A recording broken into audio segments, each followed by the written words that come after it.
ધોલેરા બંધ અને શ્રદ્ધાંજલિ કાર્યક્રમથી કાશ્મીર હુમલાના શહીદોને શોકભીની શ્રદ્ધાંજલિ। જમ્મુ કાશ્મીરના પહેલગામ ખાતે કાયર આતંકવાદીઓ દ્વારા ભારતીય નાગરિકો પર કરાયેલા નરસંહાર પ્રયોગે સમગ્ર દેશમાં શોકની લાગણી ફેલાવી છે અને કાયરની હદ ઓળંગીને થયેલા હુમલામાં ઘણા નિર્દોષ ભારતીયોની નિર્મમ હત્યા થતાં સમગ્ર રાષ્ટ્ર દુઃખમાં ડૂબી ગયું છે।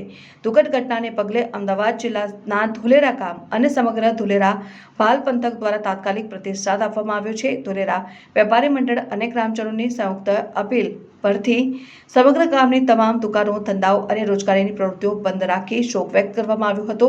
ગામના તમામ વિસ્તારોમાં શાંતિપૂર્વક શ્રદ્ધાંજલિ સભાનું આયોજન કરવામાં આવ્યું હતું। શહીદ થયેલા તમામ નિર્દોષ ભારતીયોના દિવ્ય આત્માને પરમ શાંતિ મળે અને તેમના પરિવારજનોને આ દુઃખ સહન કરવાની શક્તિ મળે તે માટે ગ્રામજનો દ્વારા પ્રાર્થના કરવામાં આવી। તેમજ હુમલામાં ઘાયલ થયેલા લોકોને ઝડપથી નિરામય આરોગ્ય મળે તે માટે શુભકામનાઓ વ્યાપક કરવામાં આવી હતી। ધોલેરા વેપારી મંડળના પ્રમુખ શ્રી હરપાલસિંહ ટીલાટ બાપુ, ધોલેરા ગામના સરપંચ શ્રી ગોવિંદભાઈ ધરજીયા, ઉપસરપંચ શ્રી ઘનશ્યામસિંહ ચુડાસમા અને ધોલેરા ભાલ પંથકના તમામ આગેવાનો દ્વારા ભારત સરકારને આકરી અપીલ કરવામાં આવી છે કે આવા કાયરતાપૂર્ણ હુમલાના દોષિત આતંકવાદીઓને તેમના આકાઓ સામે ભયાનકમાં ભયાનક પગલાં ભરી કડકથી કડક સજા આપવી જોઈએ।